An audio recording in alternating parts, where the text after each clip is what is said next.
Hey YouTube, FlightSimGuy here. Welcome to another episode of Microsoft Flight Simulator Action. This time I'm playing FSX Steam, and I'm at Fort Lauderdale International Airport, and I'm sitting in the cockpit of this plane. This is the F-14D Navy Air Superiority Fighter. Now, looking at this plane, it looks pretty cool, right? And that's because it is. And believe it or not, this plane is freeware. A gentleman by the name of Dino Cataneo spends his spare time developing fighter add-ons for Flight Simulator, and yeah, you can download this for free. It doesn't have an installer, so you have to manually copy the files over into the FSX folders. And while it looks very pretty in here, a lot of what he develops, from what I can see, is strictly for eye candy. It looks good, and a lot of this is clickable, but I don't see where he did a lot of custom development with regards to simulating the features and functions of the F-14 fighter. So you can interact with this. Just set aside the eye candy of a fighter and just think of it as a regular FSX plane. All the keystrokes in that Microsoft Flight Simulator provides in the FSX keyboard commands, they all work right here. So for instance, I'm not going to have to go through a regular F-14 power-up. I just hit Control E and the engine gets started. So I'm flying to Kingston, Jamaica, and a friend of mine gave me some advice. He said, make sure you compute enough fuel so that when you land, your tanks are pretty low. The Tomcat doesn't like landing with full tanks, and I can get there pretty fast. Do a high cruise, just subsonic, and so I loaded up the flight plan. I'm not sure what it's going to look like. I generated this in SimBrief, and the SimBrief flight plans, they have SIDS and stars, which Microsoft Flight Simulator doesn't recognize. So I'm not exactly sure what the flight plan looks like, but as long as it has directions getting me straight to Kingston, Jamaica, or Montego Bay, Jamaica, I should be okay. So let's go ahead and close the canopy.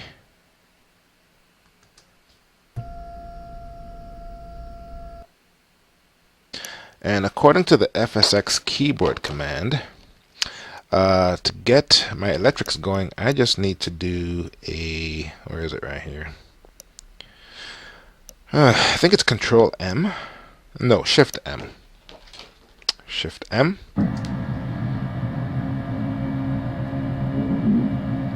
Yep, I think that did it. And let's see here now. Shift. That's my radio stack. That's my GPS. Obviously, the avionics isn't turned on yet. If I hit Control E to start my engines, the plane should go ahead and take care of everything that needs to be done to get me in good shape for flying.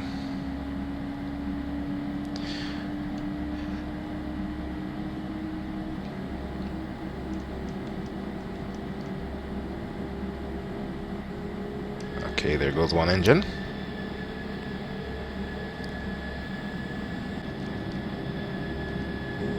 And there goes the other engine. Okay. Alright, let's take a look and see what the GPS looks like. Okay. So now I can zoom in on this. Out, out, out, out, out, out. Alright. It has Florida totally jacked up there. Let's go out a little bit further. And yeah, it goes straight into Montego right there.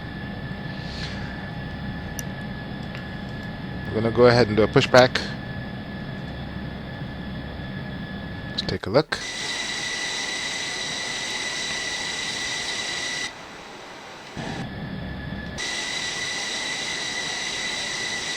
Now, interesting story about the F-14 fighter. By far, this is probably, in my opinion, one of the best warbirds that's ever served in the United States military. The Navy retired it a long time ago and replaced it with the F-18 Super Hornet.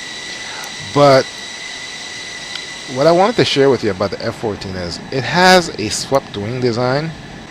And what that means is those wings, and for this particular model, they automatically sweep back depending on how fast it's going. And once you hit supersonic speeds, it sweeps all the way back. Only two other planes in the military, in the United States military, has ever done that. And those are the Air Force's B-1B bomber, which is still in operation, and the F-111 Aardvark, which was a tactical bomber that the Air Force had. That's been retired a long time ago. They replaced that with tactical bombing has been replaced with the F-18 and the F-15 and the F-16 for the bombing role, and for the jamming role as an electronic countermeasure platform, it's been replaced by the EA-6B Growler, which is being replaced by the F-18EF model. Now, the F-14 was the Navy's backup plan. They originally put out requirements for a fighter to replace the F-4 Phantom, and what General Dynamics delivered was the predecessor to the F-111. And you're probably thinking, wow, the F-111 was once supposed to be a Navy fighter? I'm like, yeah, right? I mean, it was just a disaster. So the Navy chucked the F-111 prototype and accepted what Grumman developed with the F-14. And then the F-111, the Air Force said, well, let's take a look at it. Maybe we can have some use for it. And it went on to serve as a tactical bomber. The point I'm trying to make is these swept-wing fighters, aviation analysts nowadays have accepted the point, or accepted the fact that swept-wing designs was a bad idea to begin with, because there's just so many things that can go wrong with them. It increases the aircraft weight. A lot of times they don't operate properly. I remember once B-1B bomber, I think it was at Dyess Air Force Base, the wings were stuck in the swept back position, and they had to land coming in with the wings in that position, and they were able to land. The brakes were destroyed.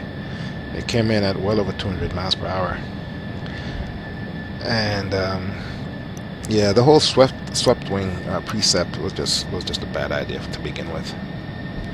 So the electronics, what do you call it? Electronics warfare or navigator position or whatever, the seat back here, whatever the hell back seat this is. This map should be on. I can turn it on. There we go. Okay, we're taxiing too fast. Also, I'm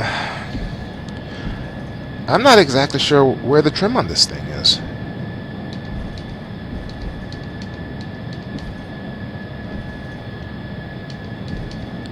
I don't know what my trim settings are. I'm looking around. I don't know what my trim settings are. I should go ahead and put down one notch of flaps.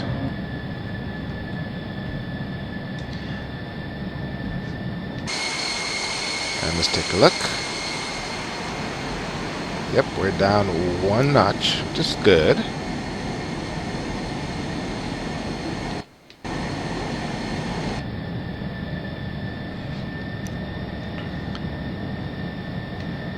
And let's take a look and see what the flight plan says.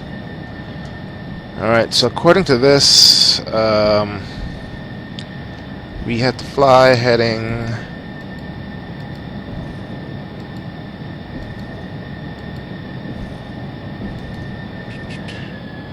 I'll just go ahead and turn 090 until I intercept the flight plan. Alright. Got active Skynex loaded, I think. And this weather looks too clear. Let me go ahead and check my weather. World weather.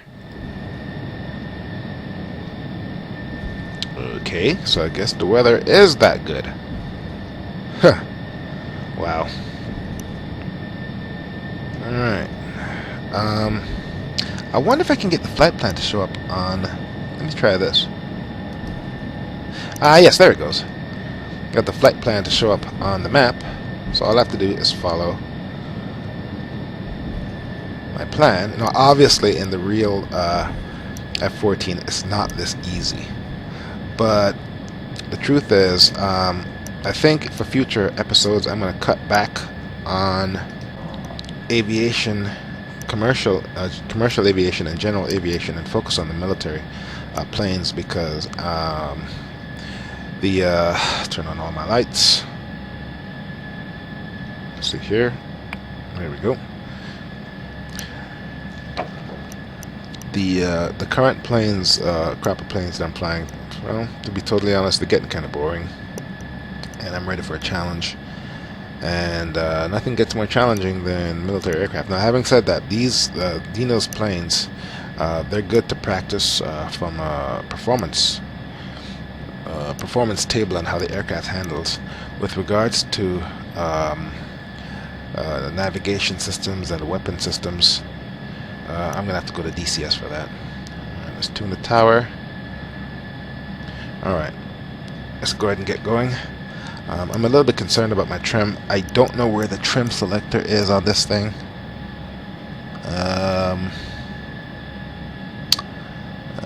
It's mapped on my keys. I'm just gonna have to adjust it while I'm in flight. Alright, let's go ahead and taxi out.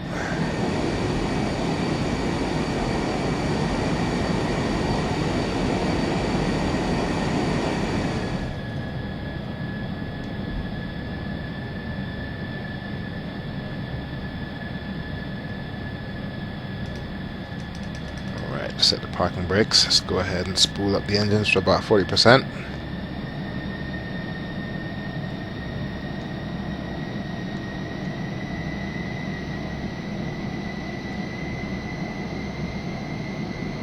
Brakes off. Throttles up. Once it gets up to about 150, I'll go ahead and rotate.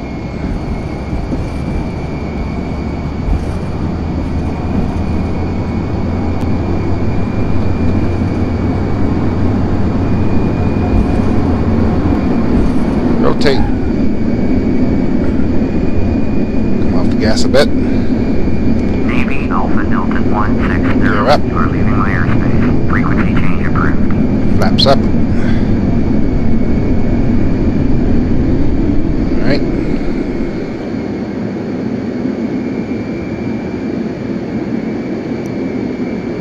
Alright, let's go ahead.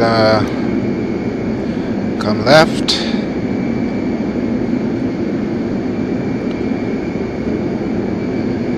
Flaps are fully up. Gracefully we are. Come off the gas a bit.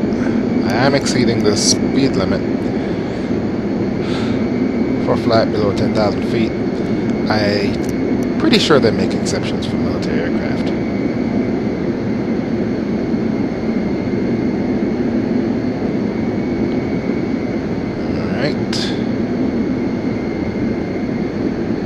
So we're at 33,000 feet. While we're up here, let's go ahead and poke around this plane and see if we can find some other things that work. This bright thing obviously brightens and dims stuff. I don't know what. Duh, here's my artificial horizon. All this time I've been looking out the window like an idiot. Yeah, looking out the window for VFR flying. That makes a lot of sense. Well, the truth is I am supposed to look out the window, but the graphics in FSX does not do VFR flying justice. I'm obviously trimmed down. That's what this is saying. So I just keep giving it the back trim. Get my pitch up. I want to get this line straight. I'm turned to the left a little bit. Gonna come right. There we go. Now I'm trimming up. Let's go ahead and get it down. Alright. Back on course. This so that my line's nice and flat. Still trimmed up. Speed slowing down. There we go.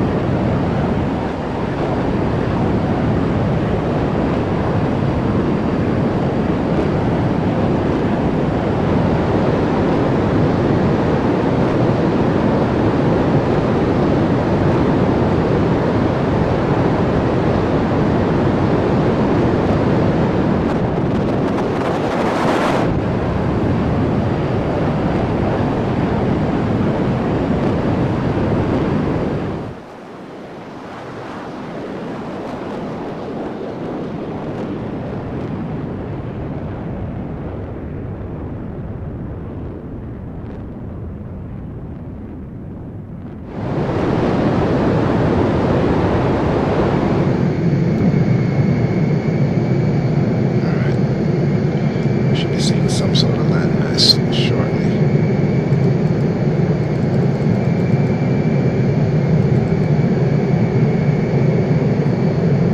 According to this, not so soon. Oh well.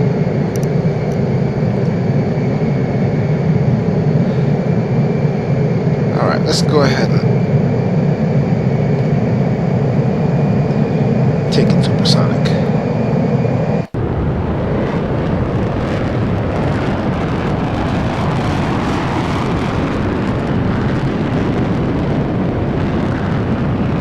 So those wings go back.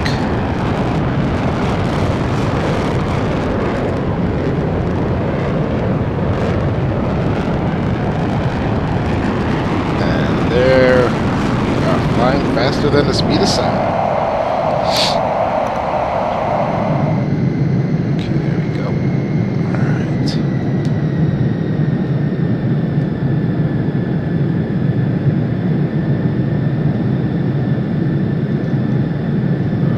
We flew into some bad weather here.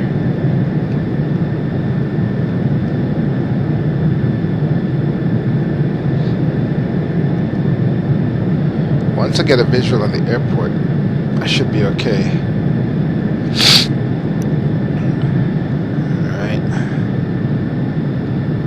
Some altitude, 1,500 feet. Oh, look, there's a ship right there.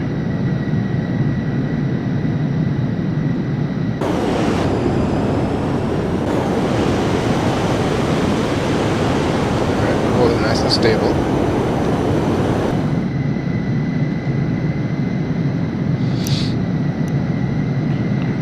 I'd rather take it up to about 2,500 feet at this point of the game. Oh, I guess I should call for nearest airport. That should be pretty easy. Alright, we're coming in.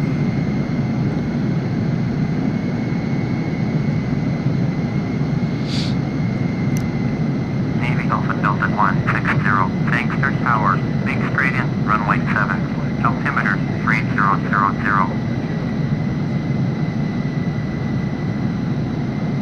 We're at 3,000 feet. A little bit more gas. The airport's right back there. I'll just go ahead and follow the... I can go ahead and make my turn now.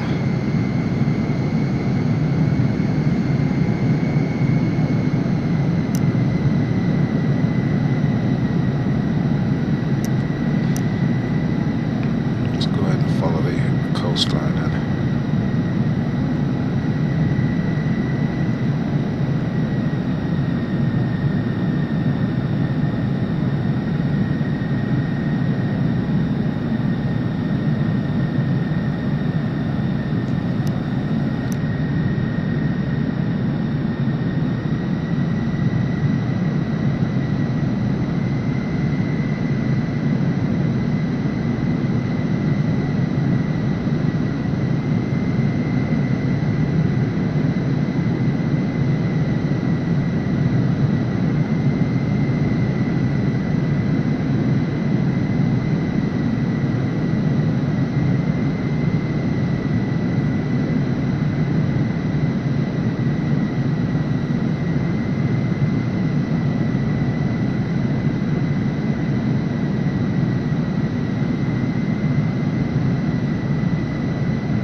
got the airport.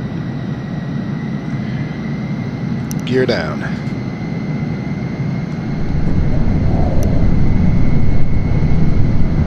Navy Alpha Delta 160, cleared to land, runway 7.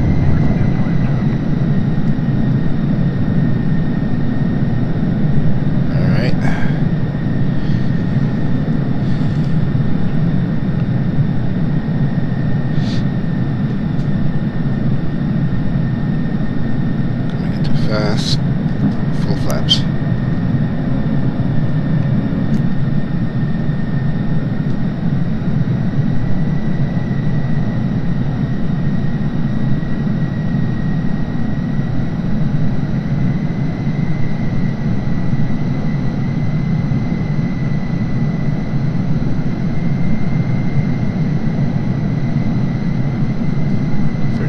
Feet.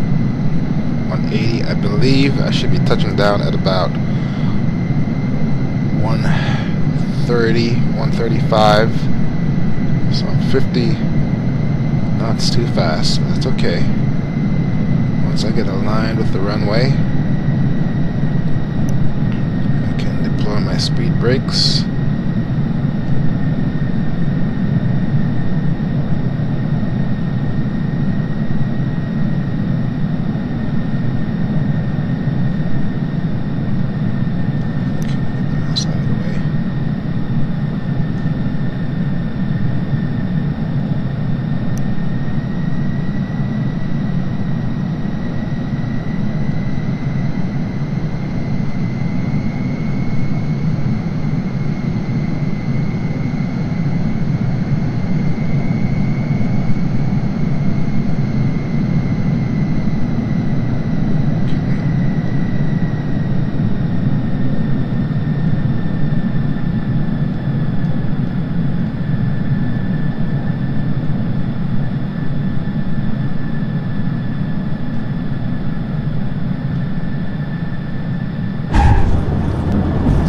Up.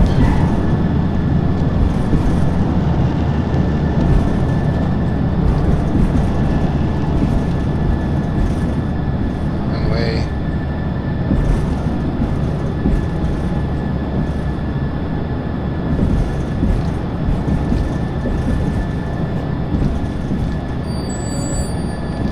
You can't just mash the brakes in these things when you land. You gotta take it down to a speed where it's a lot more controllable. 60 miles an hour is usually the limit. In this case, I had to take this guy all the way to the other end of the airport, other end of the runway, which is fine.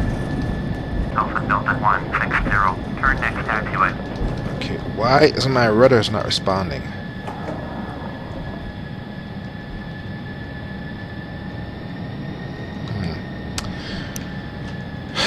There's obviously a steering lock. Navy Alpha Delta 160, turn next taxiway. I will turn as soon as I can figure out how to unlock my nose steering. The fact that I was able to land with a locked nose gear, that's kind of scary. Navy Alpha Delta 160, turn next taxiway. I can't turn. Oh, I'm stuck. Alright, so let me bring you up to speed of what's just happened. I got some replays. But in the meantime, I'm here because my nose wheel wouldn't work and I couldn't taxi off the runway. So I texted a friend of mine who pointed me to this plane, and I'm like, how do you unlock the nose wheel steering? He's like, that feature does not exist in this plane. Yeah, I heard you the first time. Anyway, so I'm like, how do you unlock it? He's like, that feature doesn't exist. So I said, all right.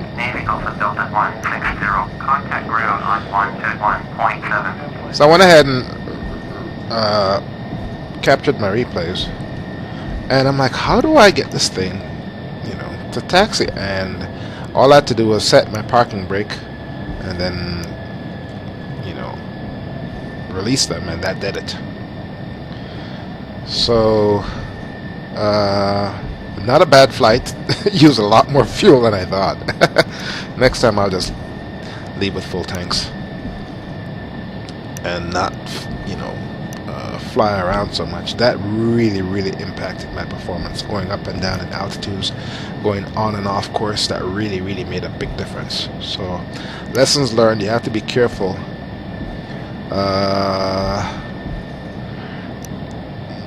Consuming fuel. Performance is fine. It looks very good. I should have my landing lights on. And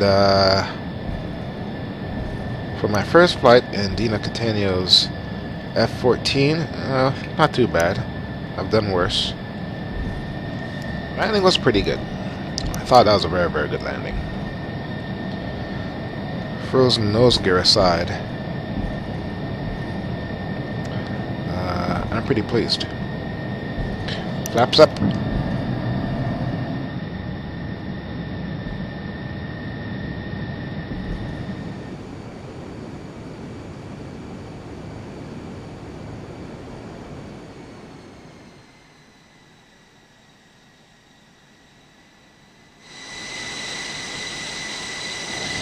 And that's it, folks. Let's go ahead and power this thing down.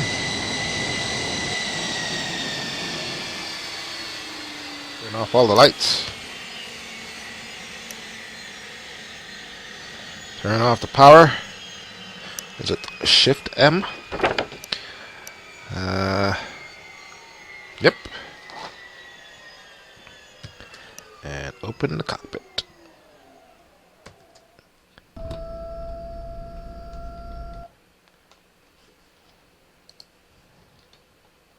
FlightSimGuy here. Thanks you very much for watching, and I will see you next time.